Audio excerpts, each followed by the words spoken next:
Thank you for coming today at our final dialogue for the year. And I'm excited about this one because, again, it's something I really just don't know a lot about. So I'm looking forward to learning from our speakers as we speak about a topic and as we move forward into our 21st century, how we really connect surface transportation with our airports and our air traffic. So looking forward again to hearing from everybody today. And I'm Kimberly Collins. For those of you who don't know me, I am the director of the Leonard Transportation Center. And again, let's see. I'd like to welcome Matt Bushman to come up and just say a few words of hello and good morning for us as a sponsor, as one of our great backers of this event, HNTB. Thank you, Kimberly. As a lifelong resident of the Inland Empire, it's kind of an honor to be able to be a part of the planning of what the future looks like here in transportation. My name is Matt Bushman, the group director for HNTB for our Ontario office, and we've been a partner with many of the local agencies, RCTC, SBCTA, and others, even Ontario Airport, in supporting just a variety of transportation projects. And we're kind of a founding partner of the Dialogue series for the past 5 years. It's been fun to watch it grow and to listen to the conversations this year. I'm excited to hear the topics today, especially since last weekend I was at Ontario Airport, flying in and out, thinking I'm here in my car, and pretty soon there might be other options, right? Well, what am I going to do? If we could find more options, then we could use them. And so I'm excited to hear the conversation, and looking forward to it. Thank you. Okay, thank you, Matt. And yes, HNTB has really been a founder of this series and was at the head of kind of planning on what we wanted to do. And this was supposed to be a one-day conference where we were going to meet for a day and talk about transportation issues. And it's turned into a 6-year series where this is our 36th dialogue. And we've had a number of great topics. If you want to look at any of our past dialogues, of course, they're all online at the LTC. And we do have people who visit. So this dialogue as well will be put up. It's fully recorded because we're on Zoom now, right? And we'll have a small piece as well, a 10-minute sort of breakout, high level topics so that it can also be viewed. And it's a great way to continue the conversation because that's the main goal.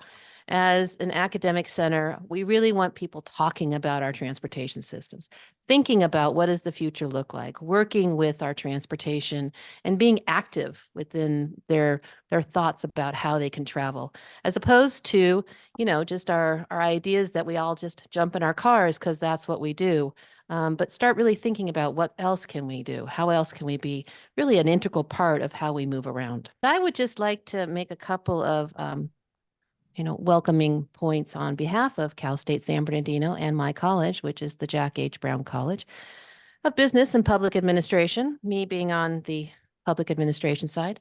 We want to thank Aaron Rogers and the whole team at Omnitrans for graciously hosting us and really providing, it's a great room. We really appreciate it. And we hope to stay here in 2024 in our next sessions. And we'll continue to do a hybrid format where we can have folks online as well as in person. It's a really nice event. And it's a perfect room for us. So thank you, Aaron. Thank you, everybody. Omnitrans. We love you guys. We'd also like to really thank all of our speakers today, and you'll hear more from them. But Ian Chowdhury, who's online today, he'll be virtual for us. We also have Sam Morrissey. Oh, I'm sorry, Ian's from HNTB. And we have Sam Morrissey, who's from LA 28, the Olympics, exciting. We're looking forward to hearing about that as well. And we have Anna Jeswal, who's from Omnitrans. And then finally, we have Michelle Brantley from the Ontario International Airport, one of our favorite places. I very much love Ontario. I wish there was more direct flights. Every single time I meet somebody from Ontario, I say, we need a direct flight to Washington, D.C., because don't make me go to LAX. And then I'd just like to thank the planning committee. We have Doran Barnes from Foothill Transit, Josh Landis, who's up online there, part of our planning committee, as well as Kenny Birchman from Valley College, a great partner of ours, Carrie Witt, HNTB, and Matt Bushman, of course, and Michelle Casey from the San Bernardino International Airport, all great sponsors and great colleagues to work with. We start with a Zoom poll. And we'd like to just get you start thinking about our topic for today. So how critical is the integration of surface and air transportation for enhancing regional mobility and accessibility? Oh, wow. So everyone, extremely important for regional connectivity. So it's all on you guys here to try and figure that out for us. And with that, I would like to invite up our first speaker, Ian Chowdhury, who's a Senior Vice President of Operations from HNTB, to start us off. Ian, please. Hi, good morning, everyone. My name is Ian Chowdhury. I have been with HNTB for about 7 years, Senior Vice President and responsible for our national operations and business development. The topic today that I would like to cover is really these newer emerging technologies and how the applications of these newer technologies could help connecting surface transportation, multimodal transportation means to different neighborhoods and communities, as well as to the airports, to help improve reduction of greenhouse emissions, as well as providing on-demand and very economical solution compared to the traditional airport connectors. So that will be my topic. With that, I would like to spend some time showing a presentation. HNTB has been involved for many, many years now in evaluating, designing, and helping in implementation of emerging mobility technology solutions to provide the environment of a very sustainable transportation.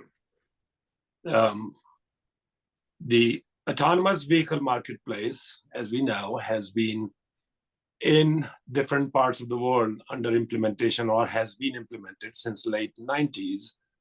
And here on the screen, you see some of these vehicles starting from the left side on the screen were deployed in 1999 in Masdar City in Abu Dhabi, completely autonomous, automatically guided, and it's in a carbon neutral city in the country of UAE. And then from there, since late 90s, these technologies has evolved in different sizes, shapes, and forms. And today you see a variety of solutions that are fully autonomous and that are being deployed in Western Europe, as well as now in the United States for quite some time. These different types of vehicles come in different shapes and forms, including PRTs, GRTs. These are names for different types of sizes. Personal rapid transit, which is PRT, can carry up to 4 to maybe 6 to 8 people. And then group rapid transit autonomous vehicles that could carry more than that, 12, sometime in some sizes, 20 people, again, operates in fully autonomous environment. These applications have been deployed in variety of environments, including college campuses, big convention centers, airports, as well as now being considered for connecting the first mile and last mile solutions to integrate within the larger transit and rail network. So these are different suppliers. There are many others that are now available in the United States, and their focus has been in providing connectivity to neighborhoods, as well as now I will talk about applications for connecting airports. Key benefits of these AV solutions, why we consider them transformational, because one of the biggest challenge we had is the cost prohibitiveness of the nature of automated people mover implementations in North America in general. So these technologies provide reduced infrastructure cost compared to traditional solutions. Quick to be deployed in terms of the infrastructure is lighter compared to other traditional solutions. More accessible, very flexible, cleaner, being electrical vehicles. Flexible in the sense that you can deploy these technologies in two formats. One, it is on demand, so they show up. These vehicles show up when you need them. Or deploy them in a traditional scheduled environment. Because of the sizes of these vehicles and this technology being a lot more smaller compared to larger train systems or automated people mover trains or light rails, they have reduced maintenance and operational cost. And of course, these being newer technologies, it provides opportunities for workforce to be trained in smarter and cleaner technologies. So these are some key benefits that are there, one of them being reduced infrastructure costs, and the other is that they are cleaner energy-based solutions. What we have learned over time in the US, that deploying such a system has been a challenge because most of these companies were initially trying to deploy this in open road forum, and United States being such a large country, and every state having slightly different variations of regulations and requirements, it was difficult for deploying this in an open road approach. So what we think that the most desirable deployment environment for these autonomous vehicle technologies is closed systems. Mostly we will say them as fixed guideways, which is a known term in the federal regulations. They should be ADA fully compliant. These systems should be safety certifiable as per the currently known standards and federal regulations. Should be compliant to the National Fire Protection Agency codes, and should be compliant to SC 2121, which is a standard used for automated people mover for different fittings that you do inside the vehicles. And then the other most desirable deployment environment, we believe, is the on-demand service, which makes it very flexible. You're not using, then it's not there, it's not running, unlike some of the other scheduled systems that they continue to run whether or not there is a demand for it. So where these are being deployed in the US for airport connectors, and in some other situations, connecting train stations to neighborhoods, and those train stations then are connected to the airports. Very recent example, of course, we have been working, I'm also the program manager for SBCTA, and I've spent significant amount of time in San Bernardino County working with different stakeholders. So one of the projects that I'm working on is the airport connector. This is a link between Cucamonga Station in the Rancho Cucamonga City, that's the Metrolink station, and the connection is to the Ontario International Airport. We will talk more about it, what that project is. And then the other one that we are also currently working on under a public-private partnership, it is with the City of San Jose. The City of San Jose is progressing in implementing a project, again, based on autonomous vehicles, is to connect San Jose Airport to the multimodal Deer Dawn train station. That project is under implementation now in its phase 1. And likewise, there are some other projects that are being deployed, not necessarily directly connecting to the airport, but in a way connecting into the network of mobility transportation solution. One is in Florida, HNTV is working on that one as well. And the most recent one that got announced about 2 weeks ago has been in Northern California, Contra Costa County. That is about, in overall, when it's implemented, it will be about a 24-mile long network that the county just recently awarded it to another P3 public-private partnership group. There are several other examples of these projects, but just to name a few, these are the projects that are currently being implemented. 2 of them on the top, you see, are connecting the airport. So next we will talk about what is the SVCTA Cucamonga to Ontario International Airport connector in a little more detail. Our key partners on that project, of course, it is Omnitrans. They have been our partner from the very beginning of this project. Ontario International Airport, where the system will be terminated at T2, Terminal 2, and Terminal 4.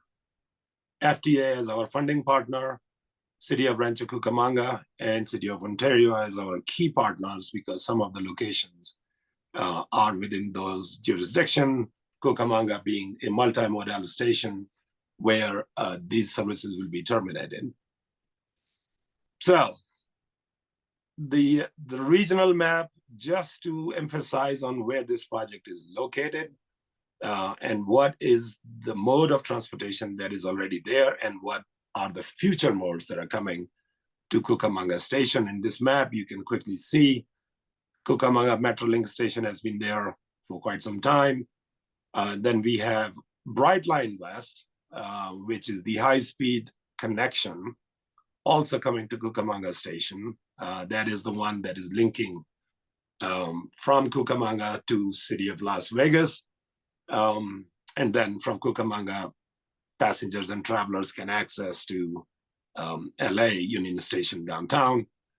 And then we have West Valley Connector, another project under implementation by SVCTA.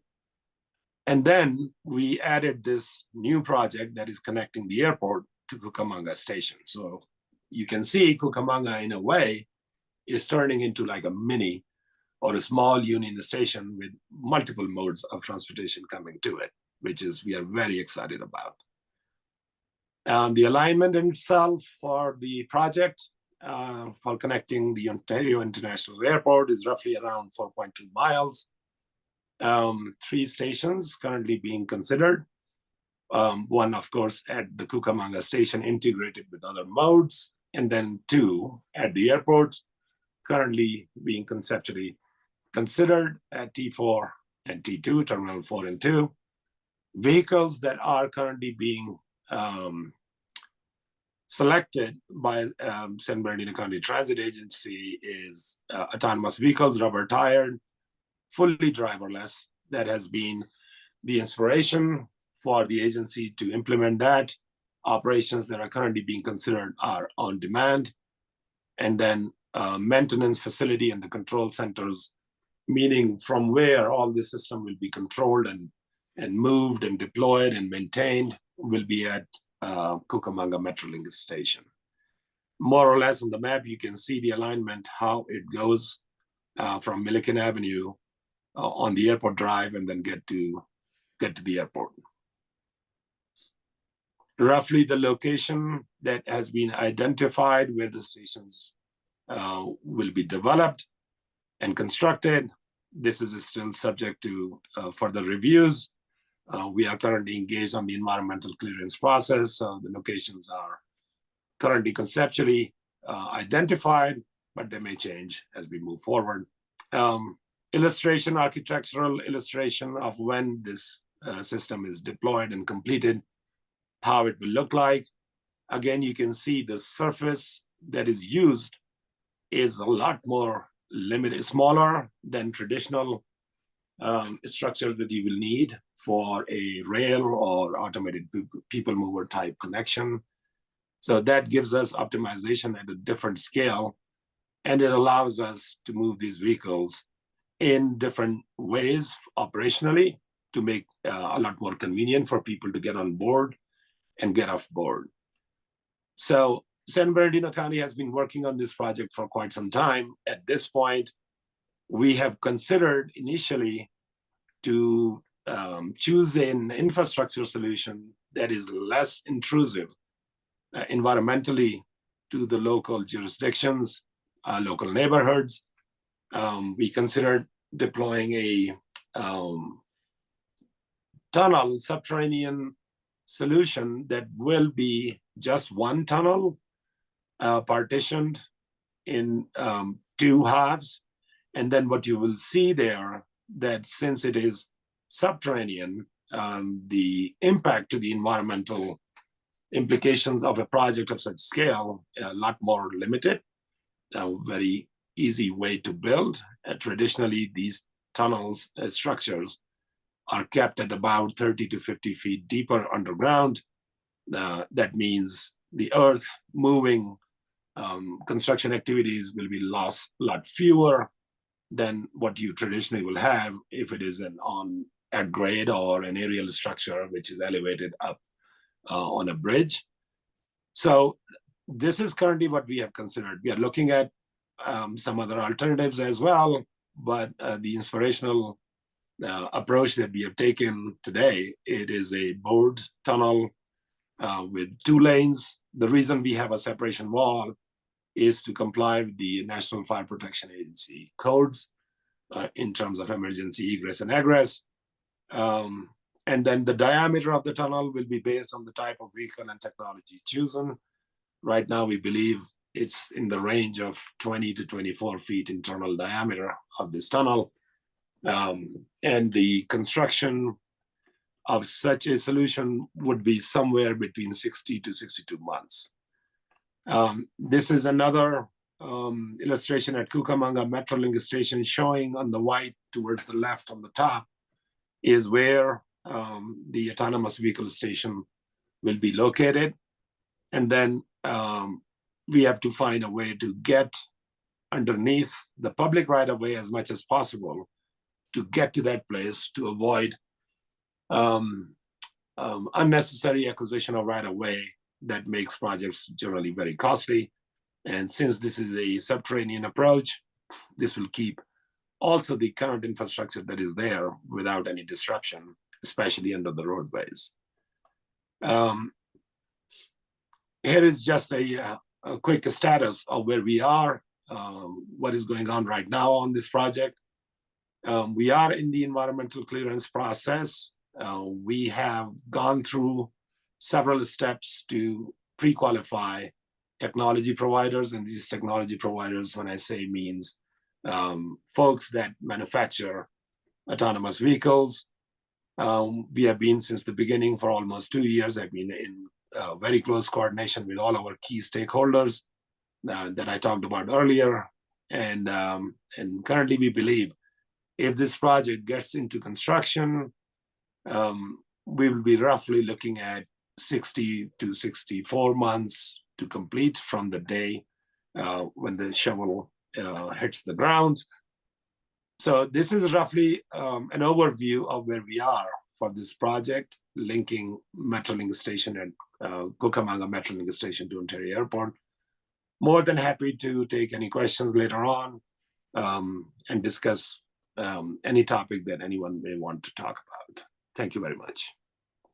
Thank you, Ian. That's very exciting. I like the autonomous vehicles. I like the little pods. I keep trying to do one at Cal State San Bernardino, but it's got to keep working on it, because it'd be great to see that kind of connecting, the university. We have a lot of international students that don't have the ability to travel and don't have cars, and they need more connection. I got 2 of them back there that ride the bus all the time, and it'd be great if they could have better connection from their living spaces to their to campus. So I'm going to keep pushing it. With that, I'd like to bring up our second Zoom poll to get folks thinking about our next speaker on the 2028 Olympics. So, in what way do you think the transportation infrastructure in the Inland Empire will impact the success of the LA 28 Olympics? And we'll say it's essential for efficient movement of athletes and visitors. It has a moderate impact on the overall experience. It's beneficial, but not critical for the Olympics. And it has no significant impact on the Olympics. Essential, moderate, beneficial, significant. Beneficial, but not critical. So we have 57%. It has a moderate impact on the overall experience. And it's essential for efficient movement for athletes and visitors at 39%. So now we're going to hear from Sam Morrissey from the LA 28 Olympics to come share with us some of their ideas and figuring out who's right on that one. Thank you very much. And as the slide deck gets loaded, I'll share that I love the Ontario Airport. I live in Pasadena, which is 35 miles from the Ontario Airport and also 35 miles from LAX. And if I have to choose, I choose the easier option. Can't wait to see more direct flights out of there. Hi, I'm Sam Morrissey. I'm with LA 28. We are the organizing committee for the 2028 Olympic and Paralympic Games. That's a mouthful, so we call it LA 28. I've worked in the transportation industry in Southern California for over 20 years in the public and private sector, as well as leading a nonprofit before joining LA28. In my prior role at a nonprofit called Urban Movement Labs, we dealt a lot with emerging aviation technologies, and I spent a lot of time out here at the San Bernardino and Ontario airports looking at things called regional air mobility and electric vertical takeoff and landing. And I was really eager for the first question to talk about how regional air mobility can supplement and complement our regional multimodal transportation system. Not sure if that will happen to the level that every futurist talks about for 2028, but it's definitely something to keep on the radar for the 2028 games. I've got a brief presentation today. It is going to leave you with lots and lots of questions because we are 1,676 days from the opening ceremonies, so we still have a lot of work to do. But let's dive into it briefly. So the Olympics, super exciting. The last time it happened here in Los Angeles was 1984. I was a young child. I was really excited that the mascot shared the same name as me. I thought that was really cool. But that's about all I remember about the games. In 1984, people speak fondly about how easy traffic was during the games. In fact, leading up to the games, I've done a lot of historical research. Reading a lot of articles. As late as March of 1984, the New York Times had a huge headline saying that the traffic for the 1984 games was going to be horrendous, telling people to stay away. It was not the case. Now, digging into that, that was because of a lot of work by different partners and different players, really focusing on this weird thing at the time called working from home or teleworking. They got a lot of people to shift their schedules. There was a lot of work around venues to actually look at what are the busiest times of day when the most events would be occurring, telling people to stay home or shift their schedules. Now in 2028, we're working with a very different world. Telework is very common. One of my favorite statistics of the 84 games is that in 1984, the ports of Los Angeles dealt with 900,000 container units. In 2022, they dealt with 9 million container units. So we're talking about a 100-fold increase in the goods movement and freight industry here in the Southern California region. Massive changes. So what that means is we're approaching transportation very differently.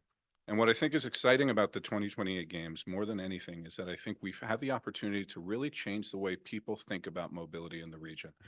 This could be the time when we really kind of weave together all the work we've done over the past years in building out our light rail, our heavy rail, our multimodal transportation systems, bicycle and pedestrian systems, really linking up this regional network. And Southern California is a true region. When people from outside of the country think about coming to Los Angeles for the 2028 games, they don't think of the city of Los Angeles. They don't think of the 88 cities in Los Angeles County. They think of the entire region. They're going to be coming out here to San Bernardino County to go to places to recreate. They're going to be looking at national parks. They're going to be going to Las Vegas. They're going to be going to Southern California points like San Diego and Disneyland. So we need to look at the entire region, because I think that second poll question is true. People are going to be moving all around this region. And plus the spectator opportunities are huge. I hope that so many people in San Bernardino County can go in and watch some of the games and some of the venues. Some of those venues which will be closer to San Bernardino County than we might imagine right now. But that's our mission. Our mission is really change the way that people get around. And our vision is to really transform how people think about moving in Los Angeles. But I'm a little bit of a realist. I realize that we're not just going to flip a switch on July 13th, 2028, and all of a sudden people are going to decide to take the train into Los Angeles instead of driving. So we've got a lot of work to do to get there. And that's really where we lean on our guiding principles. So we want to lean on things like sustainability and equity and really innovation. And talking about innovation, looking at proven technologies that really can deliver, not really as the games as an opportunity to test or pilot anything. I'll stand a little bit closer. Let's go to the next slide. So I'm excited to be here today to talk. LA28 as an organization has been around since 2017 when we won the bid. At the time, I was working in the private sector, and I know myself and pretty much everybody else who was focused on transportation was really asking the questions, do the Olympics mean for transportation, and what are they doing? I joined the organization in July of last year. I probably should have started about 4 years prior, but that's when the organization hired me and started thinking about it. I've been very vocal that we need to go out and talk to communities, whether you've got a venue in your city or whether the games are going to be passing through your city on the torch relay or the marathon routes. Regardless, all of Southern California will be active. All of Southern California will see the impacts of the games. We need to go out and talk to people, answer questions, and get ahead of the questions that will rise. But we've been working primarily with 3 really key groups. The first is what we call the Games Mobility Executives. That was something that was actually required as a part of our bid with the International Olympic Committee. Now, unlike every other country in the world, when they go after the Olympic Games, they have the full weight and support of their federal country behind them. So Paris next summer has the country of France supporting them. We are a nonprofit, privately funded, independent organization. So what that means to me as a transportation professional, we own nothing, we operate nothing, we maintain nothing, and we plan for nothing. So we really need the partnership of all the public agencies that do that in order to be effective. And part of our commitment to the IOC was that we would do that work to make sure that we could actually operate our system. So the Games Mobility executives consist of the agencies up on the screen there. They're sort of the major players in Los Angeles. That is not an exclusive group. So we will be over the next couple of years coming out and working with agencies like SBCTA, Omnitrans, Caltrans District 8, all the other agencies out here that will have a role to play. Second, we've been working with what LA28 has convened called community working groups. We have 3 different working groups, and I always forget the 3 names, but they're primarily focused on local hiring, small business opportunity, and sustainability. And those are kind of core groups of major representative entities, but we really hope to use those as well as platforms to kind of expand our messaging and get out there to the community to answer questions that people might have. And then last and certainly not least are all of the other cities and agencies that will be touched. So one of our big partners that I was really excited to bring into the GME this last year was the Southern California Association of Governments, representing all 192 cities in the 5 county Southern California region. We really will be leveraging SCAG and our other partners to go out there and answer questions and talk about what's happening for the games. So I've said that a lot of times. What is happening for the games? So when we think about transportation for the games, it's the best way for us to kind of conceptualize it is thinking about the 3 different components that are really critical to us in terms of delivering the games. So first and foremost, we need to provide a system to move all of the athletes and stakeholders and technical officials and national organizing committees, et cetera, to put on the games. We often say around the office that if Simone Biles does not show up for the gym match, if the judges aren't there to judge the gym match, and if the camera crew's not there to film the gym match, we do not have an Olympic Games. So our priority is moving those athletes first and foremost. And I have the opportunity to work with a lot of Olympic athletes and to think about the stress and pressure that they face that morning that they wake up to compete in their medal match. The last thing they want to worry about is, are they going to get there on time, or are they going to get stuck in traffic? So our primary responsibility, first and foremost, is moving those people around. That's not a small task. For the Olympic Games, that's about 100,000 people that we need to move around the region. For the Paralympic Games, that's about 60,000 people that we'll need to move around the region. We will develop our own fleets. We will have our own systems to operate and move those people around. They will use a combination of buses and vehicles to move around between all the different venues. We'll be moving them not only to venues, but also to practice and training facilities, to the anti-doping facilities that they have to test, to their different National Olympic Organizing Committee homes, and then also supporting their friends and family moving around. That's our primary responsibility as the organizing committee. And that's not everybody going to the games. So the second thing that we have to think about is the spectators and the workforce. On the busiest days of the game, which happens to land on my 23rd wedding anniversary. So I've told my wife that we won't be doing anything that year. But on the busiest day of the games, which is about days 7, 8, and 9, right smack dab in the middle of the 16-day schedule, we anticipate upwards of 500,000 spectators moving between all the different venues in the region. That equates to about 1 million boardings on and off a public transit system. And one of the biggest components of our games in 2028 that will be different from 1984 is that, unlike 1984, we will not be promoting parking at venues. For 2 major reasons, we will not really be offering or providing parking at venues. The first is that in order to put on the Olympic Games, we actually need a fair amount of temporary facilities around those venues. So tents and different facilities for all the international teams, all the trainers, et cetera. Second, and more importantly, is from a security standpoint. Vehicular incursions into mass gatherings is a tremendous security threat. We will be doing everything we can to minimize and reduce the amount of vehicular traffic around venues. And that means telling people, do not try and drive and park at a venue. So that means we will be pushing those 500,000 spectators to utilize public transportation to the greatest extent possible. 500,000 people, 1 million boardings. The current boardings of the countywide public transit system in Los Angeles County, LA Metro, is about 900,000 boardings per day. We will essentially be doubling the demand on that system during the busiest days of the games. And we will also need to leverage the regional systems like Metrolink and Amtrak and other commuter rail systems to get people in and out of Los Angeles. We're really going to rely strongly on our public agency partners to do that, and also to support the workforce, the hundreds of thousands of people that will be working at the different venues and volunteering. We'll be using public transportation primarily to close that loop. We also want to use every other mode that's on the books, get people walking, biking, rolling, getting dropped off, but all of which is to minimize vehicular traffic around venues. And then the third thing we have to worry about is keeping the 5th largest economy, the state of California, moving. I believe Southern California is recognized right now as about the 14th largest economy in the world. We've got to keep that region moving. As I mentioned, the freight and goods movement system needs to continue. People that need to go to school or to medical appointments or to work, people that can't leave the region during the games because they have to support their families with multiple jobs, people that rely on public transit to get to and from work. We need to make sure all that keeps moving. We need to do that on top of this excessive demand created by the games.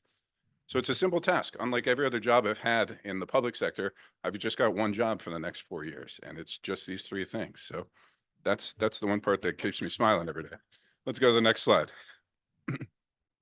So how we do this, so a couple key things are going to be critical to us delivering this. The first key component is on the far right side, which is called the Games Route Network. And I apologize for the fonts. We use these funky fonts that never show up right on Zoom decks.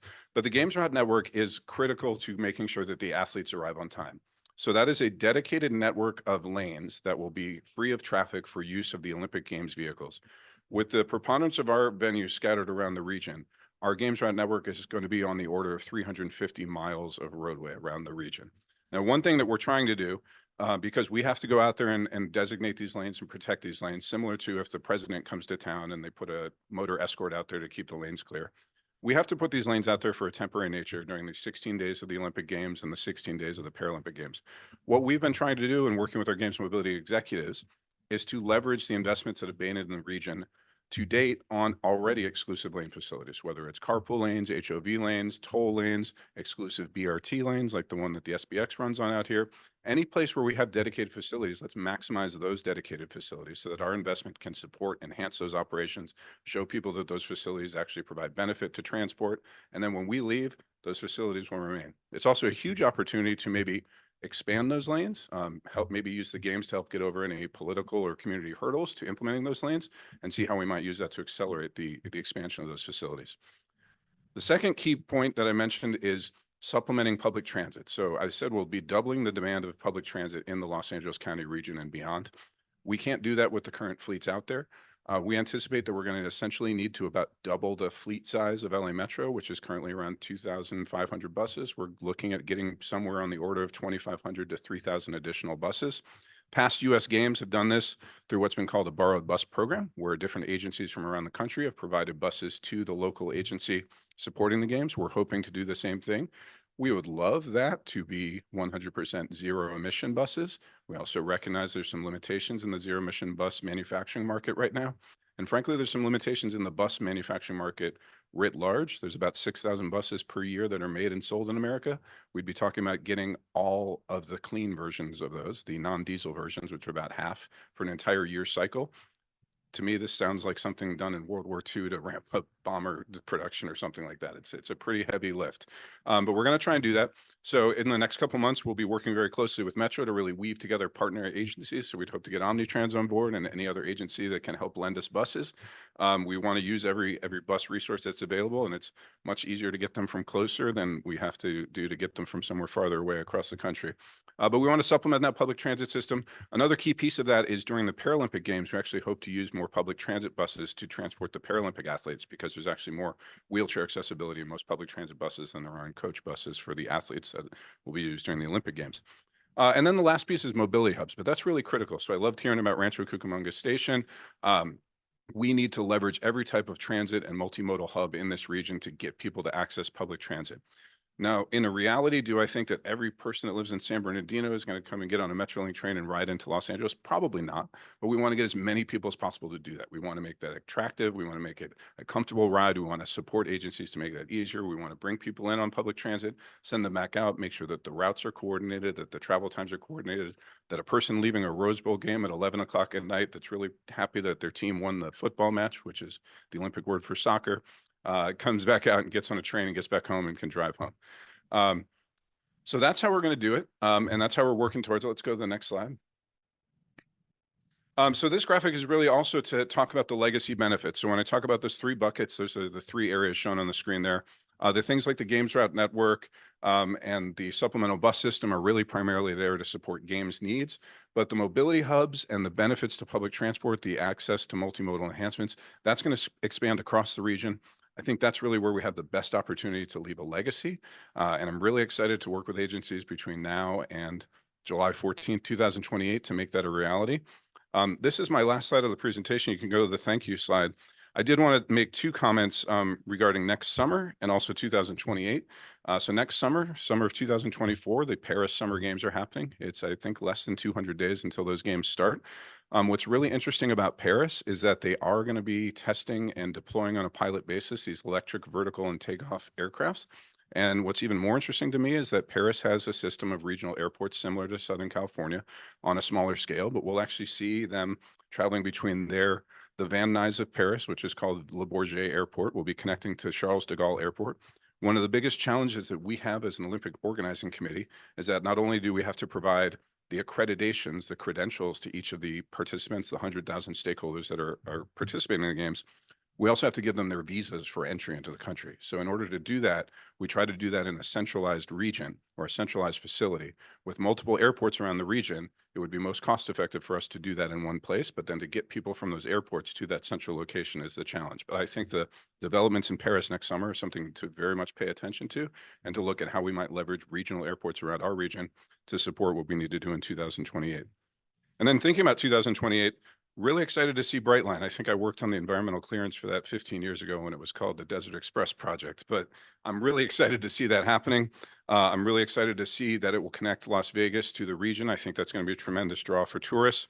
I think regional airports as ports of entry and serving international clients are something we really have to pay attention to. Some of our partners may choose to fly into airports based on the countries and airline providers they're working with. We have to look at the roles of electric vertical takeoff and landing aircraft, the role of regional mobility. I did fly in like a DC-3 once from Ontario to LAX, was the shortest flight I ever took, but interesting flight. But also look at other multimodal routes. So what are the roles of these BRT systems and bus systems, and how can we leverage those systems? Foothill Transit is in the room. How can we leverage those systems to bring people in? And then last but not least, but I open with this, but again, we're going to have millions of tourists and visitors coming to Southern California. Many of them may not even show up with tickets. They might think they want to get a ticket. Many of them may not care. It's just a good excuse to come visit Southern California, but the entire region is going to be active and in use. So to your second question, I think it will be critical to look at all of the mobility around the region. Every corner of these 5-6 county regions will feel this. And I think it's a true opportunity for us to shine, but it will only shine if our transportation system is integrated and coordinated. So I look forward to questions at the end and hope I left you with some answers. Thank you. Thanks so much, Sam, for that. And I was also a child in 1984, and I went to the Olympics as well. I'm trying to remember how I got there. I think we went, I don't know, I think we took a bus to a number of the events. And it worked really well. We were all shocked, having grown up in LA, that there was that the traffic actually moved. And we talked about it for years as an LA person. It became an LA sort of not myth, but piece of our history, that we could actually move people in the city efficiently if people just thought about it and got together and did something. Okay, so thanks so much for that. I'm excited about the Olympics, and I'll be planning on taking Metrolink. Well, I'll be on I won't go in there, but I'll be on Metrolink all the way out to LA and visiting. Looking forward to it. Okay, let's do our third poll for the day and take a look.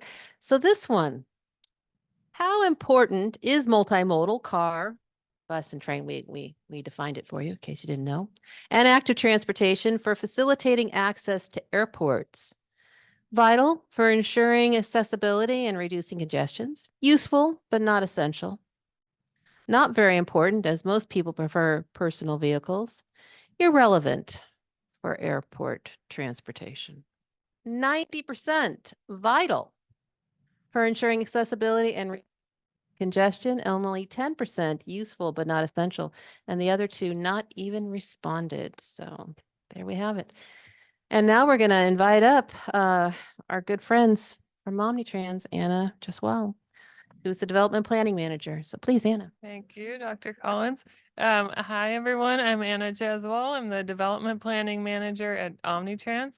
So I've been at Omnitrans for 12 years, and my role here is both working on grant funds, bringing in grant funds, and also working on projects to improve the bus services, improve the bus stops and stations. Get to work on a fun variety of things. And the project that I'm going to be talking about, the West Valley Connector, is one of the major projects I've been working on for most of the time that I've been at Omnitrans. So I just wanted to give a brief intro of Omnitrans. We're the public transit agency for the San Bernardino Valley. We provide what we call a family of services, so different service types. So the bulk of our service is what we call fixed routes, which are the regular blue, green, white Omnitrans branded buses. That's the bulk of our service. And then we also have bus rapid transit service, which I'm going to talk about, as well as we operate some service with the smaller buses, including some fixed routes, as well as the Omni Access paratransit service. And then we also operate Omni Ride on-demand service called referred to as microtransit or on-demand service. We operate in some communities. And then we also provide a variety of mobility services for seniors and people with disabilities, including travel training to teach people how to use the bus system, as well as volunteer driver reimbursement and Uber ride programs. So this is our service area. So we cover 15 cities as well as unincorporated portions of the southwest portion of San Bernardino County, known as San Bernardino Valley. We have 29 fixed routes. So some of those are express routes that run on the freeway. Some are bus rapid transit, as I'll talk about. Some are community circulator services. So a variety of different types of services to provide connections throughout the region. And then we provide connections beyond the region, including to multiple Metrolink stations and connections with multiple other neighboring regional transit agencies. And of course, the airport, which I'll talk about. Pre-pandemic, we provided 11 million passenger trips per year. We're still working on restoring our services since the pandemic to get back up to that number. And the majority of trips that we provide are to work and to school. So at Ontario International Airport specifically, we have two routes right now, Route 61 and the ONT Connect. We have a total of 91 average weekday riders at terminal. Both routes connect directly to the shelters that are at terminals 2 and 4 at the airport. And of course, as I'll talk about, we're planning for bus rapid transit to provide more frequent and high quality service connecting to the airport. If we go to the next slide. So one of the routes, as I mentioned, the ONT Connect, which we currently have connecting to the airport, that was a shuttle service that we put into place recently in 2022 with funding through the San Bernardino County Transportation Authority. It's a shuttle that connects directly from between Cucamonga Station and Ontario International Airport terminals, and it's timed to meet each train. So since the early 2000s, Omnitrans has been planning for bus rapid transit, which is basically a high quality bus service. So these are some of the typical features of bus rapid transit are that it's more frequent. It has fewer stations, so it doesn't spend as much time stopping. So rather than stopping every quarter mile like the typical local bus service, it stops about every half mile to 1 mile apart. It operates in some dedicated bus lane in order to help get transit out of traffic. And it typically has transit signal priority, which is where the bus can send a request to the signal to get an early green light or an extended green light to help transit get through traffic. And then it also has typically has a higher platform for level boarding with the bus in order to not have to spend as much time deploying an ADA ramp at the station, as well as custom amenities at the stations and specific branding so that it's branded as it stands out with its own branding as its own service type. So if we go to the next slide. So these 10 routes that shown on the map here were part of our system-wide transit corridors plan. Those are the 10 routes that we've been envisioning as having a connected system of bus rapid transit routes throughout our region. So our first line, the SBX Green Line. So SBX is San Bernardino Valley Express. That's our branding for the whole system. And the SBX Green Line is our first line, which is shown in the green here in San Bernardino and Loma Linda, that opened in 2014. And we're now planning, working cooperatively with SPCTA, San Bernardino County Transportation Authority, to plan our second SBX line, which is the purple line, but the routing ended up becoming different than what was shown in our system-wide plan here. So if we go to the next slide. Mainly because they wanted to provide a connection between Cucamonga Station to the airport. So the routing became this, as shown on the slide. So it's a 19-mile corridor connecting the cities of Montclair, Ontario, Pomona, and Rancho Cucamonga. And it connects several important regional destinations, including the Ontario International Airport, the Cucamonga Station in Rancho Cucamonga, as well as the Pomona Downtown Metrolink Station, the Toyota Arena, Victoria Gardens, and Ontario Mills. So quite a lot of entertainment venues along the corridor. If we go to the next slide. So there are 33 stations in total, and for 3.5 miles of the corridor along Holt Boulevard through the city of Ontario, it will have dedicated bus lanes, which is showing in the cross section that's at the bottom of the slide. So we're widening Holt Boulevard in order to add a dedicated lane in each direction for the bus. So in order to help make the bus trip faster, get the buses out of traffic. And so for those 5 stations along that section, the stations are in the center of the street. And then they have a signalized crosswalk for the passengers to get out from the station. But so we're using 40-foot buses, and they'll actually have a third door on the left side of the bus. So we'll actually be serving both sides of the station and have the passengers get out from the left side of the bus at the platform. And we're going to be operating all battery electric buses for the corridor. There was quite a bit of grant funding that came in for this project, including grant funding from the state specifically for zero emission vehicles. So it's all battery electric buses. And so, of course, we're also working on putting in charging infrastructure at our maintenance facility, as well as end-of-line charging at Pomona Transit Center for the electric buses. So if we go to the next slide. And the line is expected to start operation in early 2026. So it'll be on time for the Olympics on. And it is about to start construction very soon, actually, in the next couple of months. And so the line is going to be every 10 to 15 minutes frequency. So 10-minute frequency during peak hours, 15 minutes the rest of the day. And there will be custom station amenities at the stations as pictured here, and which is similar to the stations if you've seen our SBX Green Line stations in San Bernardino and Loma Linda. It's part of the branding is having the similar station architecture throughout our SBX system. So it has surveillance and security systems and real-time arrival screens that say when the next bus is coming, as well as artwork at the stations. And then we'll have transit signal priority along the whole corridor to help the buses get through the signals. If we go to the next slide.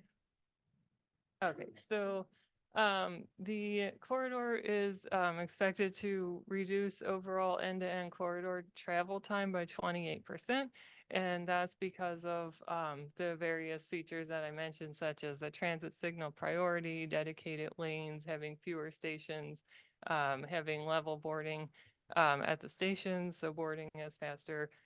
So it reduces travel time, and then because of that, it makes transit more attractive by having a faster trip. So because of that, we expect to increase transit ridership along the corridor by 30%. And so specifically at the Ontario International Airport terminals, the ridership is projected to increase by 45% in the opening year and by 79% overall by 2040. And so, which is important for us because that's why we've been planning for bus rapid transit, is to build upon the ridership that we have and attract new riders as well by making the service more high quality, faster, more convenient, as well as the custom amenities at the stations in order to attract new riders and grow our ridership. And especially at the airport, having more frequent service will be a lot more convenient for people to not have to be worried about missing their plane, because they know that they can always catch the bus every 10 to 15 minutes to make it to and from the airport. So we go to the next slide. Transit also supports economic development. So the cities along the line we've seen have already been planning for transit-oriented development along the corridor because providing high-quality transportation options will help provide ways for people to get around who will be using those developments. So the city of Rancho Cucamonga is planning for the Heart District around the Cucamonga station.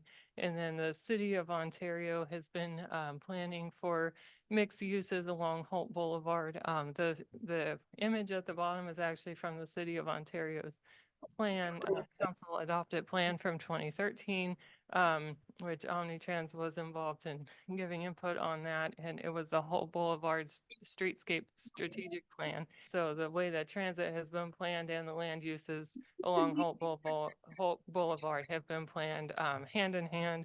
And the city of Ontario has been building affordable housing along Holt Boulevard and planning for higher density and mixed uses around transit, where the people at those developments can use transit. So if we go to the next slide, that was all I had, and I'm happy to take questions at the end. Thank you for your time. All right, that's great. And I'm telling you, there's some really exciting things happening out there. And so I have many questions for our speakers. So y'all get ready. Okay, so let's go to our fourth poll already before we hear from our next speaker. And have you personally used public transit for airport travel? And what was your experience? Yes, and it was efficient and convenient. Yes, but it was inconvenient or unreliable, or no. And we don't have it for the San Bernardino area. So, because I'm thinking in my mind, yes, I've used it before, but I hate to say I haven't used it here. So, and it was convenient when I used it before. So, but think about the San Bernardino experience. So what do we have? No. All right. No said 64%. And then, so those who may have been thinking, I don't know if you're thinking about this region or other regions where you might have traveled with public transit, but yes, it was efficient and convenient at 19%. So a little follow-up right there. And it has been efficient and convenient when I've used it at other airports, but not here. Okay, with that though, we're going to hear from our next speaker who's going to wrap this all up for us from the Ontario International Airport. Someone you've been waiting to hear from, Michelle Brantley, the Chief Capital Development Officer. Thank you. Thank you so much. It is great to be here. Thank you for the invitation. And I'll try to quickly share some information and some plans about the airport so we can get to the discussion. Next slide. So hopefully everyone in this room knows the history of our airport here. An airport just like many in the United States that was started as an airstrip for military use and then turned over to the local government for commercial air travel when that started becoming popular. And then an agreement between the city of Ontario and Los Angeles long time ago for Los Angeles to take over operation of Ontario. They were already operating a big airport. They knew what they were doing. So let's let them manage this asset for us. And I wasn't here at that time, but as I understand it, started to go a little bit south. And in 2012, the Ontario International Airport Authority was formed to fight for local control of the airport, and really, really happy that we made that happen in 2016. And we've just celebrated 7 years of local control of our airport. Next slide. So this is just a fun slide that I personally love because it shows the proximity to the other airports in Southern California, and then shows in blue our primary catchment area. So a catchment area is where people are working or living closest to ONT, and you can really see how big that is. So people in this area will choose ONT first if they can. As many have mentioned, we don't always have the routes and the frequencies that folks want, but we do have a very large catchment area that we're trying to serve. And then if you broaden out to that yellow area, that's a secondary catchment area. Next slide. So we're right in the middle of it all, we like to say, at the 10, the 15, and also close to the 57.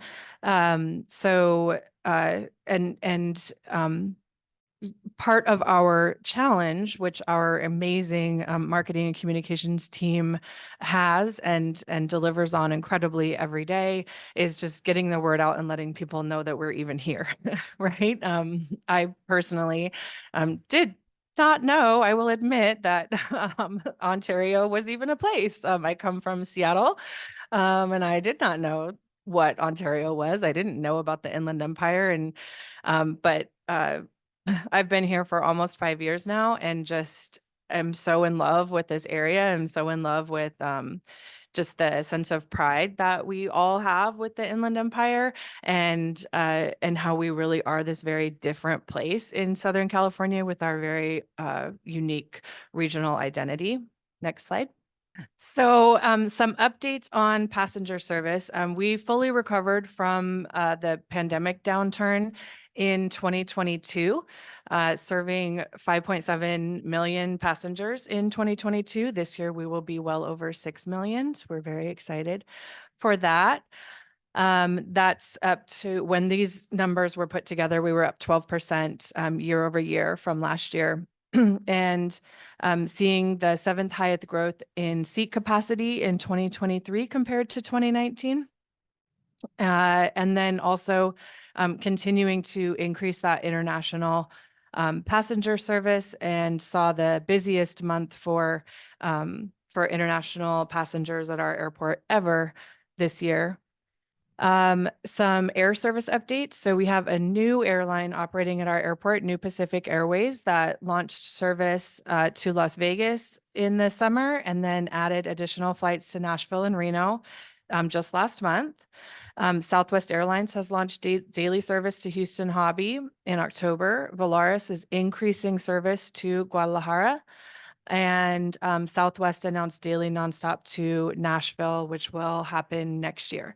So we are continuing to add service. DC is really tough because Reagan's a slot airport, and but I will say, and I've traveled to DC frequently, that for me, that layover in Atlanta is nothing compared to driving to LAX. So I'll take that layover any day. And then just some highlights on double-digit increase in passenger volumes, earning the prestigious designation as a great place to work. And I can say that it is a really great place to work.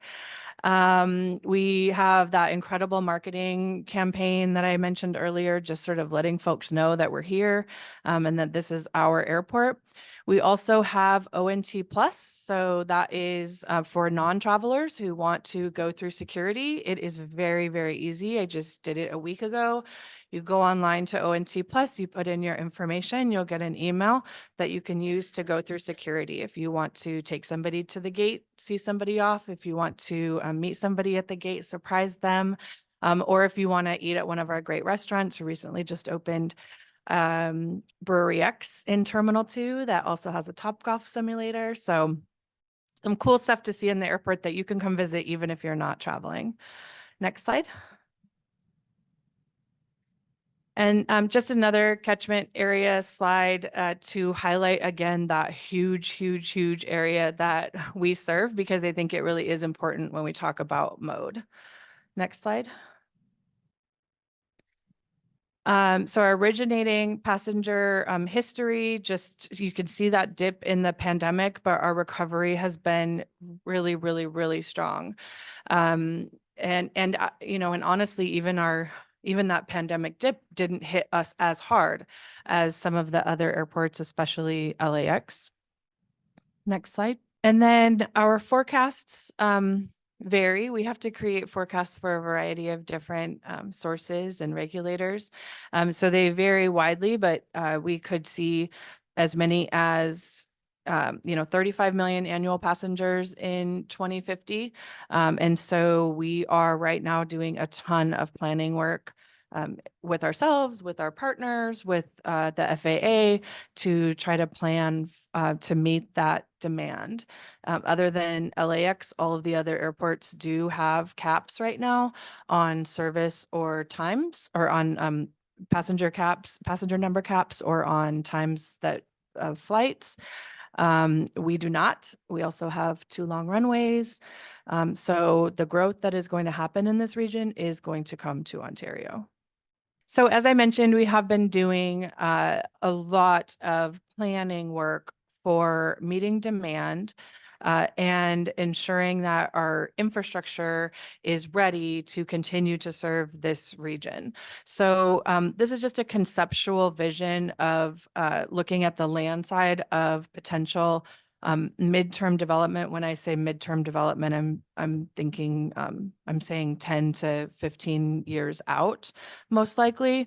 But there is a parking structure that you can see on the right of the slide. But at this current time, we would envision that central plaza area for ground transportation. We do anticipate having those SBCTA tunnel, the airport connector tunnel stations at that time, and are thinking about all of the different modes that will be out there. So challenges that I'd love to talk about during the discussion as we're talking about connecting the airport to regional transportation. We have different regulators.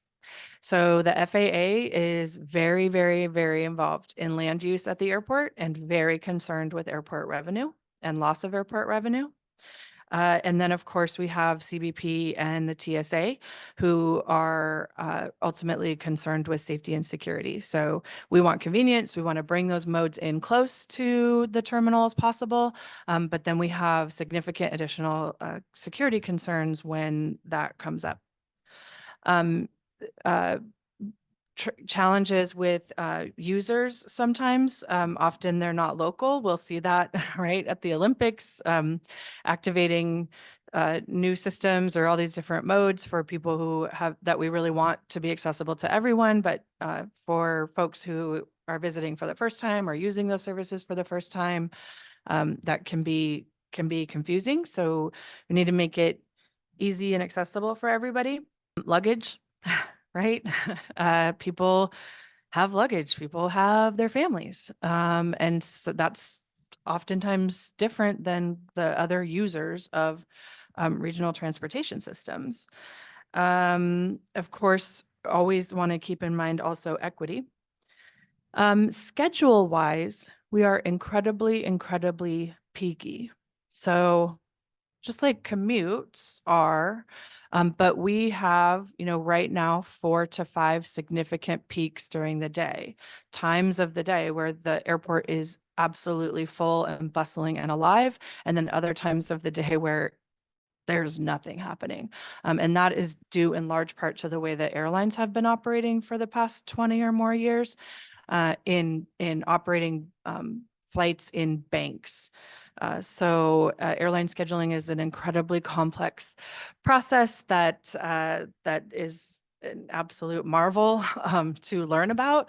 But what it results in, especially at West Coast airports, are these banks of flights and these really busy times and these really non-busy times. And then maintaining access across all modes.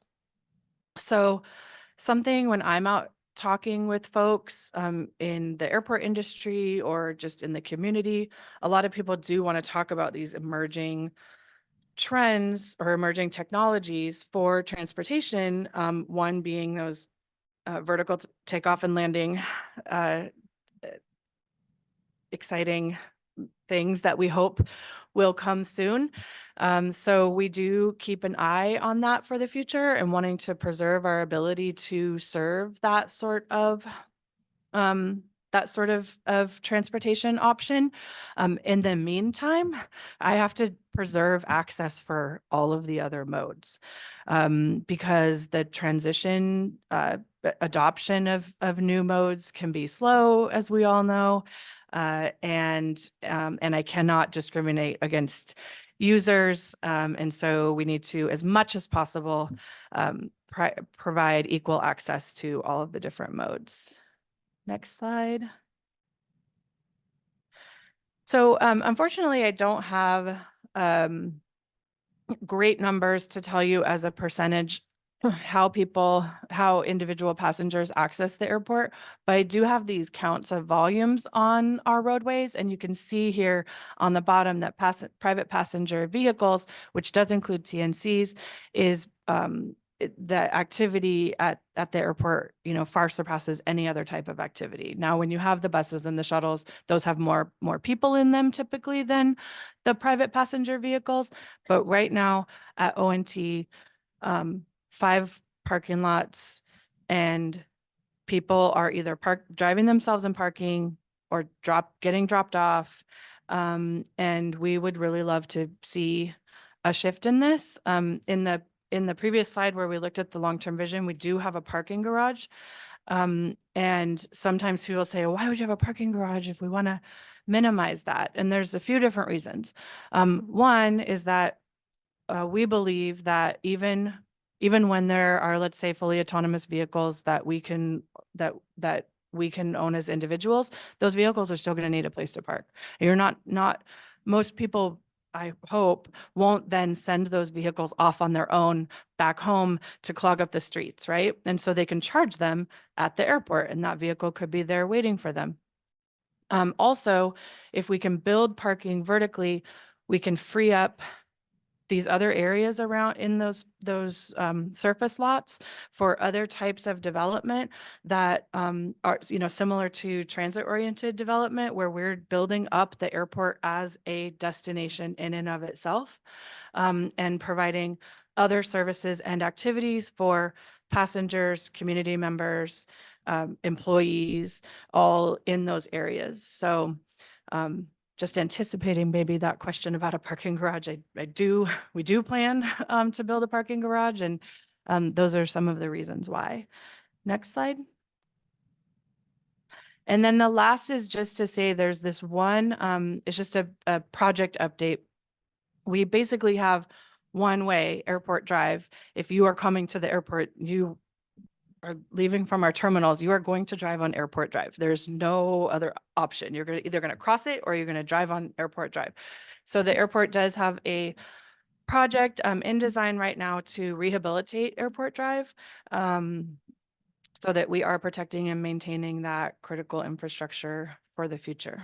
Just wanted to sort of give you an update on the airport and what we're thinking about and how things are going with us, and just really looking forward to the dialogue now. Thanks so much, Michelle. And I can't say the parking is a problem. It's become a problem at Ontario International Airport.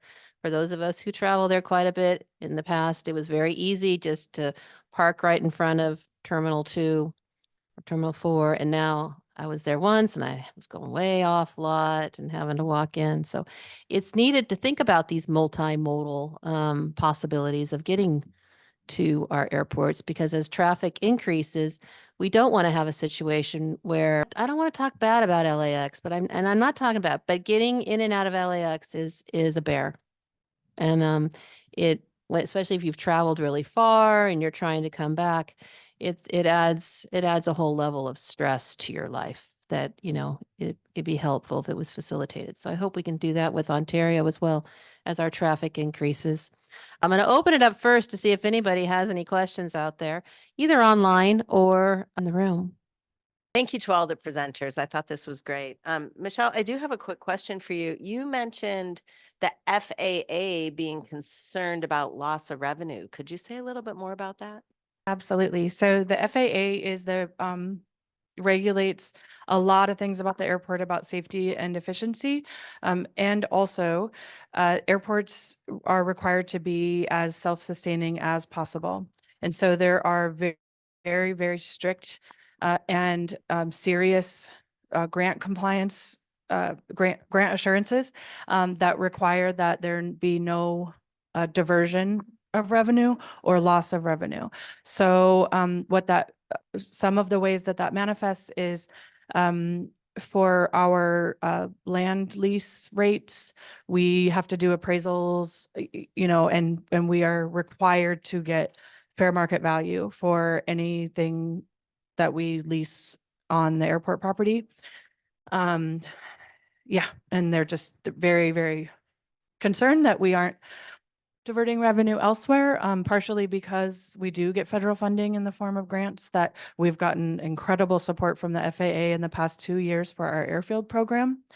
And, millions and millions of dollars of grants. And so they want to know if they're giving us that money, that we're not then giving away revenues. All right, thanks so much. And we have another question over here. And I'm not sure who it's for because several people touched on it, but we talked about, we talk about the Inland Empire as a region, and that's, Riverside County, San Bernardino County. Is there any, and somebody had mentioned that they wanted Rancho Cucamonga to be like the Union Station of, the Inland Empire. Are there any plans to tie in all of like the different metro links and stuff like that, especially where it comes to like the Olympics that are coming up in 2028? Are there any plans to kind of make Rancho Cucamonga Station into a Union Station of the East, or is it still going to be kind of a little bit disjointed with some of the routes ending in Riverside, some ending in Rancho, some ending in Union Station? So that's my question. Thank you. The only thing I can say is that just by the nature of having these multiple modes of transportation arriving at Rancho, it naturally makes it as a multimodal hub for the region.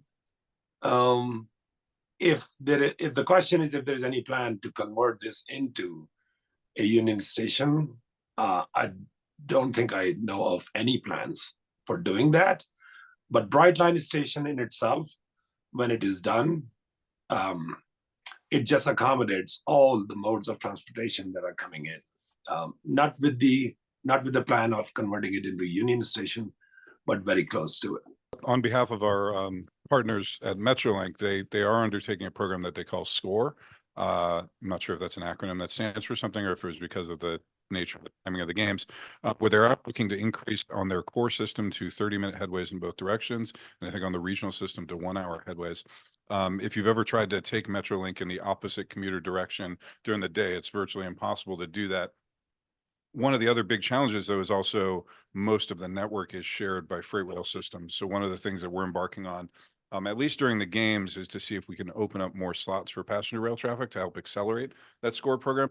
There's a massive confluence of challenges related to actually getting trains and equipment to operate at that level, that in the next 1,676 days, we're going to try and answer. I'm not sure if we'll get there, but I think we would like to see at least programs start to advance and see more connectivity and more frequency of service. Anna, do you have anything to add to that, or from the perspective of Omnitrans? Really, I mean, yeah, we have there will be multiple modes coming in and out of Cucamonga Station. We'll have the West Valley Connector, as I talked about. We'll still have local bus routes, and then the tunnel, and Metrolink and Brightline. If you're interested in hearing more about the Heart District and Brightline and the train, our last dialogue, which I was trying to figure out if there's a way to like pull in a clip of our conversation from October. And I invite you, if you haven't seen it, to go watch it online. It's up there. Really talking about and City Manager came, John Gillespie, this vision by the city of Rancho Cucamonga to create a real hub within the Inland Empire and thinking about how to get multi-modes and people traveling around the region using public transit. And so my question, I'm going to jump into one of my questions right now, is, you know, as you said, Sam, we have a great opportunity with the Olympics to create awareness. And as I'm just going to, you know, bring up your point, in 84, the bus system, and again, the lore of the 84 Olympics on transportation in Los Angeles was great. But then as soon as the Olympics went away, the bus service and everything just returned to what it was before, which wasn't much, right? And we could go into that. I mean, we won't go there, but why that was happening in Los Angeles at that time and how it had happened in Los Angeles and that history. There's a really good article if anyone wants to read about it, but why that was going on. But it's an interesting piece. Now, I think today, and listening to all of our speakers and seeing what's happening in the region, it's a different time, right? We have a lot more connections. There's a lot more focus on public transit.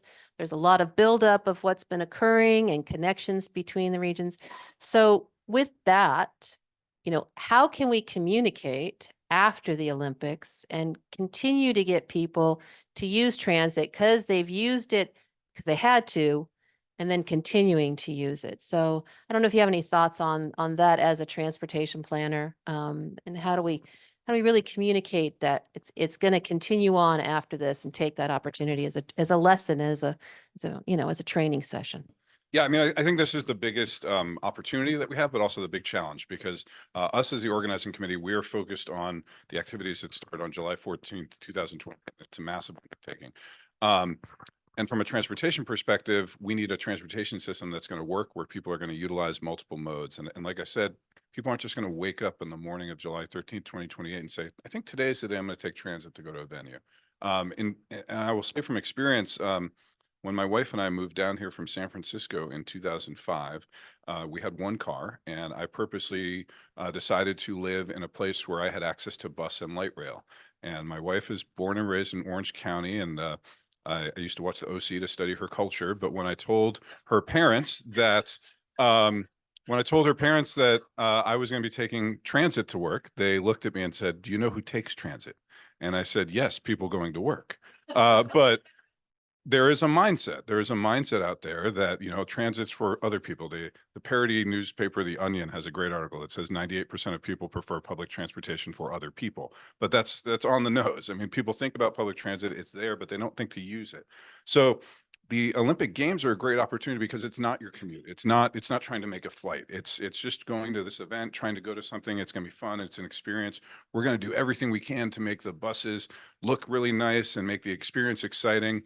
But there's going to be a lot of events before the Olympics. So I don't know if the Ontario Reign still play out here, but I've been to some hockey games. Like, there's all kinds of events going on. There's all these different transit systems. So what can we do to get people to think about using transit to go to a game now?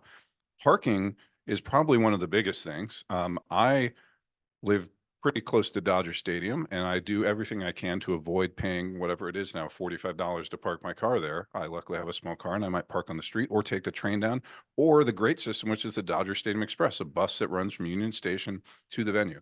We're essentially going to be trying to operate Dodger Stadium Expresses around the entire region, get people to use that. Now, Dodger Stadium Express carries about 3% of the spectators for a Dodger Stadium event. We're talking about events where we want upwards of 80 to 90% of the spectators to use that. So we need to use every example between now and then to do that. LA Metro, the transit agency, actually has a grant that they received from the United States Department of Transportation called the SMART grant to do a pilot program to integrate event tickets with transit tickets. We'd love to see that expand throughout the region. Something that we do have the opportunity of with the games is that we will be working with a big ticketing provider. Rhymes with ticket something. Other people, yeah, Cricket Master might be the one. But we will be working with those agencies. We are also working with a number of the venues. Now, we can't force any of these people to do anything, but if we tell them, hey, in 1,676 days, we are going to issue 15 million tickets around the region over the course of 16 days. We would like it if you were integrated with the transit agencies by that point. We do have that sort of convening power. So I would urge any transit agencies, any venues to start thinking about how we might come together to get people to use transit, to start making that behavior change, start increasing your venue parking rates, and tell people that it's $5 or $1 or free to ride the bus and $50 to park here. And I think people will make the economic decisions on their own. But we need to do that between now and then. And I think that's the real opportunity. I think also focusing on creating this intuitive, seamless experience for all is also something that we can focus on. So I unfortunately here in the Inland Empire am not using public transportation. In Seattle, I did. And I remember sometimes it's frustrating when you're somebody who knows what you're doing, right? And then somebody comes that doesn't know what they're doing. And so the more also that we can make the whole experience just really intuitive and seamless and accessible for everybody, then we can also we can also sort of hold on to that going into the future. Have you considered the World Cup in 26 as a dry run for some of these kind of parking lot-less games? Yeah, the World Cup is great. Not sure if we're going to get the final game anymore. But we think of the World Cup as like hosting 5 or 6 Super Bowl games over 5 or 6 days. We probably will also host a Super Bowl again before 2028. The 16 days of the Olympic Games, we think of as 7 Super Bowls a day for 16 days straight. So the magnitude is kind of way above what the World Cup will be. World Cup will be a great example. We do expect a lot of international travel, so we're actually more interested in looking at the regional airport role during the World Cup. But there's also just thousands of events, like just little events, even high school sporting events, like getting high school students to go take public transit. And I think we have to look at everything because it's a popular place in Southern California. There's a lot of activities that are happening, but we've got only a certain number of days until this happens. So we just got to leverage everything. Ian, I wanted to ask, in thinking about the autonomous vehicles and the movement from Rancho to the airport, or from trying to facilitate that, do you have any, like, are there any specific, was there thoughts about how those vehicles could then be used around the airport, or how they're going to transport around the airport or move to other areas? Is it just going to be sort of like that on the Oakland BART connection that just goes from the airport to the train station? Is there going to be any other way to, again, use those vehicles to enhance mobility around the region? There has been some conversations of expanding the network in the city of Ontario and the city of Rancho, Cucamonga. So the flexibility that this type of system provides is that the additions or expansions are less costly and easier. So all what you do is build a roadway, whether it's elevated or subterranean, to another location, and then buy additional vehicles. Of course, you have to do the study on traffic movement and integration with the existing arterial fixed guideway.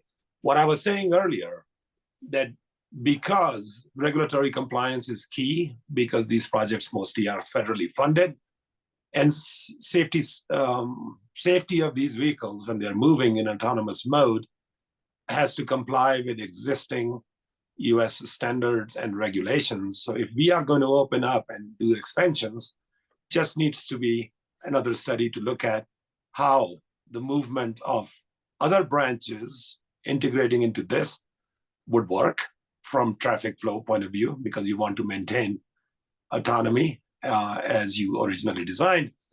So there has been discussions. Currently, this project that we talked about, it is connecting 2 terminals and the multimodal facility at Cucamonga Station.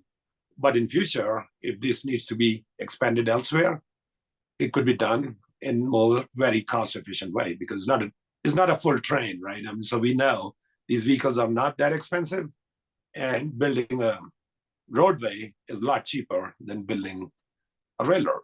Yeah, and I would just add to that, we 2 things. We've talked about and thought a lot about how to, utilize the system for more than just getting passengers to the station, constrained right now by restrictions on needing a dedicated guideway, but absolutely in the future, as that opens up, as we expect it to, right? And these vehicles, these autonomous vehicles can operate in a less constrained environments, then we want to look at all the possible opportunities, because even beyond the passengers, right? We want employees to be able to use this.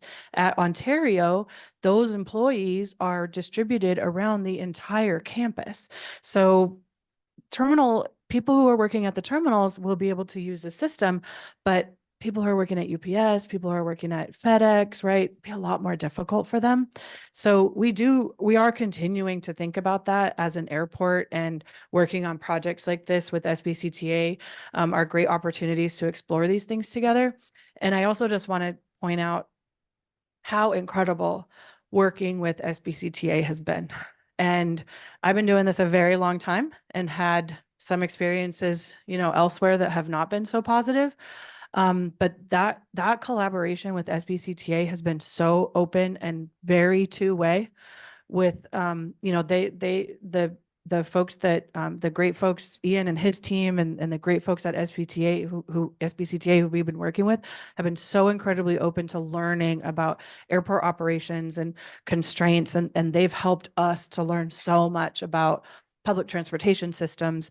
And that is, for me, that is the way we get there, right? Is by all just sitting down and talking about our priorities, our constraints, helping each other learn about the different environments that we operate in.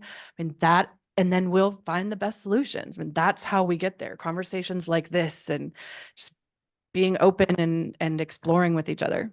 One more thing I will add to what Michelle just said. Application of these autonomous vehicles. Today we are thinking moving passengers, but there are some products in other countries where these very same vehicles are being used to move or to handle baggage.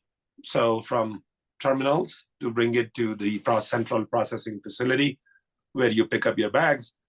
Denver Airport is considering to explore that option because the distance from the last terminal to the central facility is about 1 mile. For them to move all the baggage handling through autonomous vehicles is something that, it's another application to think about. Yeah, that's great. And then, because I remember I was, in a foreign country, and I was able to drop my bags in the downtown area, and then take the train separately and get to the airport. And it was really convenient not to have, in some ways, your bag traveling with you and having to lug it around. And then you just arrived to the airport, and there it was, being processed for you, nice and neat. So there are a lot of, I think, applications out there that can be thought about with these multimodal and different types of transportation. Actually, I've got a couple questions. But Sam, for you, for the first one, Doran Barnes, Foothill Transit. I started in the business as an operations person, started as a coach operator, moved through the various roles, and I think about 3,000 buses from an operational standpoint. And I think this could be a tie-in to the Inland Empire in Eastern Los Angeles County, but where are you going to house those buses? Where are you going to fuel them? Where are you going to park them overnight? At my place, sure, because I can handle that, no problem. I thought it was going to be at your place, Aaron. So what's your preliminary thinking on how that happens? Because that seems like a daunting task in and of itself. I mean, everything you're doing seems overwhelming to me, but it's exciting. I think those are the pieces we need to put together now. Our critical timeline is that we really want the support of the federal government. The federal government has traditionally supported Olympic Games on the two biggest factors that impact sort of the public experience, and that's security and transportation. So we're going to be working over the next year with FTA and USDOT to help assemble what does this supplemental borrowed bus system look like. But a key piece of that is where are those buses coming from? Where do we store them? How do we refuel them? Where do we get the operators and maintenance workers? I get excited. That's one of the biggest opportunities here. There's a dearth and a shortage of maintenance workers and operators across the country. If we can train people and send them back out to their regions, because of politics and things are so simple and efficient in Washington, D.C., we're going to need to get both sides of the aisle to be partners here. So it's an opportunity to expand maintenance workers and fleets and decarbonize in places across the country, red and blue states or red and blue regions. So it's a huge opportunity. We just got to put it all together. I wake up every morning and count down the days, and we're going to try as best as we can to get to where we need to go. If we get close to it, I think we'll be achieving our goals. Well, the other question I had, and Dr. Collins, your last poll question about transit access to airports, I could answer yes to all three of those questions, depending on the city that we're in. I do think it's a challenge. But for Anna and Michelle, I spend probably as much time on airplanes going out with Foothill Transit buses, so I'm very familiar. Rooting for that Ontario to DCA route, so just got to put that plug in. But for both of you, in thinking about the market in terms of who might come to the airport, you touched on this a little bit. It seems to me that there is the market for workers, there's the market for travelers. How are you thinking about those two markets? Is there one that's a bigger target than the other one? It seems like there's some real differences in terms of how you attract those two markets and what they can do from a ridership standpoint. Yeah, so we do serve primarily employees, I believe, now at the airport. I don't know that we really have that tracking of, who they are, what purpose they're going for the airport of our riders. But yeah, I believe primarily we're serving workers going to the airport now, and we are expecting with the Bus Rapid Transit that we'll be able to attract more new riders who will be more passengers going to the airport. I think I would only add that there are far more passengers than workers. But the workers do fill in those valleys that I talked about in our peaky operations. Those shift changes are happening during the slower times. And so that's helpful to fill that in. But I mean, for us at the airport, we want to serve both because the workers at the airport are so important and critical to the passenger experience, and passengers choosing ONT is in large part often driven by their experience there, which is usually, driven by the workers that are there. I mean, I think some of the things today related to service that we have at Ontario International Airport, it may be some of the best kept secrets, but we have an Omnitrans bus during about 8 hours a day going around the one-way loop every 7.5 minutes. So, I mean, there's incredible frequency. It's one of our most frequent services. Now I'm taking advantage of the fact that it's a one-way loop and it's going 2 directions. So it's really every 15 minutes, depending on which way you want to go. But I think it's really I use the airport often and I know the buses are there, but I think there's a lot we can do to make it easier. Employees are going to figure out the path. I mean, you do it every day. It doesn't take long. Once you figure it out once, you figure it out. But making it easier with wayfinding and really making sure the entire experience is seamless. And that becomes even more important as there are more options, because there's always sort of that moment of trepidation when you go to a new airport and you're like, okay, I know there's a bus or a train or something that comes here, but where is it? And like with the two shelters that we use, we're sort of off to the side a little bit. You don't necessarily have direct line of sight. Being able to maintain, again, being able to get our maintenance facility crew out on to the shelters to maintain them has always been a challenge. So again, the partnerships as just the cooperation grows and the number of modes grow, making sure the wayfinding, making sure everything is really seamless and doesn't induce fear when you walk out and go, okay, where am I supposed to go, is something that's critical, not just for all the stuff coming, but for the bus that's going around that loop every 7.5 minutes right now. Yeah, thank you for that, Jeremy. Because that's actually my last question. I think I'd just like to say, I mean, how can we get the agencies to communicate with each other better so that it is more seamless and we're not just relying upon a technology firm to give us how to get from point A to point B using many different modes and many different agencies to get there. And because right now it's, that's our only option. And it becomes difficult to think about those transfers. And I mean, you've all heard my stories. It doesn't seem like Amtrak and Metrolink converse with their schedules don't, communicate. So you have to get on the Amtrak schedule, and then you have to look at the Metrolink schedule, and then I'd have to look at the Omnitrans schedule. And it just seems like a lot of separate schedules. And it seems easier. I would just jump in my car and then I wouldn't have to worry about anybody's schedule. So I think that's one of the pieces. And then maybe if the LA 28 event is a way to kind of bring those systems together and an impetus to have it happen, that would be great. But I don't know if any of you have any thoughts on how to get the agencies to communicate better. And Ian, if Ian, you want to have any thoughts of how we can get our transportation agencies communicating? And then I'll lead it to our other speakers. I mean, I think transit agencies already do coordinate in some way or form. The concept of what Jeremiah was talking about, where people can find the wayfinding in a way that it makes their life easier to get to the mode that they want to use, that's very critical. I mean, in the most advanced transportation systems that you see across the world, Singapore being one, and then in Paris, the Paris Metro was all designed around one single concept that no station, whether it's light rail, commuter rail, or bus system, no station should be further away more than, I believe, if I remember correctly, when I was living there, 600 meters. So these were all different agencies running different operations, but the central core, the master plan of the city of Paris that was developed in late 80s was all about integrating different modes to encourage people to not drive cars so that they can use this different systems. And one of the core concept was nothing should be farther than 600 meters from the next one. And that was developed, deployed, and then it became more efficient. So you don't see that many cars in the city of Paris, or in London, it was done differently. They put congestion taxes.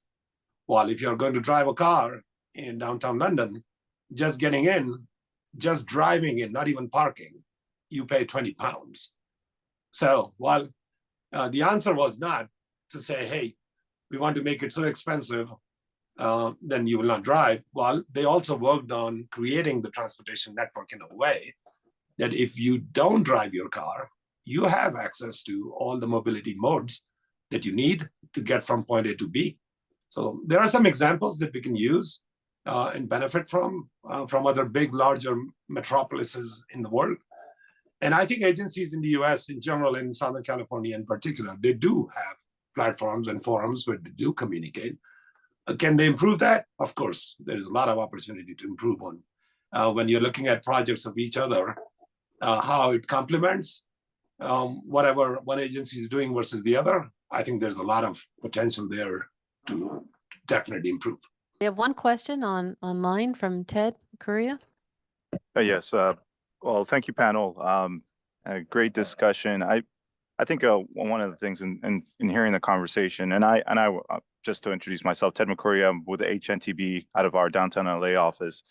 And I think something Sam said kind of resonated to me, resonated with me, because one of the things that I notice is, even as transportation professionals, when you ask around the room, how many of us took rail, how many of us took other options to get to a venue or a conference, other than a car, usually it's like a sprinkle, a little bit of here and there. When you say how many people came here by car, it's a lot of hands go up, right? I think a lot of the things that we propose, we need to adopt, we need to be engaged, like Sam is doing, riding the train, trying to take the bus. And also when we have events and venues and conferences that we go to, and I noticed this and I had a discussion about this, you have to speak to those opportunities, right? Hey, you can come to this event by taking Metrolink to get to Union Station, taking the light rail options, a regional connector to drop you off a block away from the conference, walking a block or two to get there. I think those kind of things need to be spelled out as options for people and give people an idea. So if you're having a conference, that should be something that should be given as an option to people to use, as opposed to just driving in and only having the car and parking being the only option to get to a venue. I recently did something like that, where I think the first thing I always do when I arrive at an event is check Google just to see what the options are. And then I check with information and baggage. And then they usually point me to the exact location that Google was probably going to send me to. And then I jump on the bus and get to the location and just have to walk a block or two to get to the venue. So I think if we start to exercise that more, and also encourage that as part of our conferences, any kind of outings that we have, always give that as an option. I think that is one way to start getting to people to adopt it, to start using the systems. And with the familiarity with the system, I think more people will get out there and use it more and more. Thanks so much for that, Ted. I think that's right. We just need to continue to communicate and figure out how to get our systems to communicate well together as well. With that, I'd like to invite up the Dean of the Jack H. Brown College of Business and Public Administration to close us out today, Dr. Tomas Gomez Arias.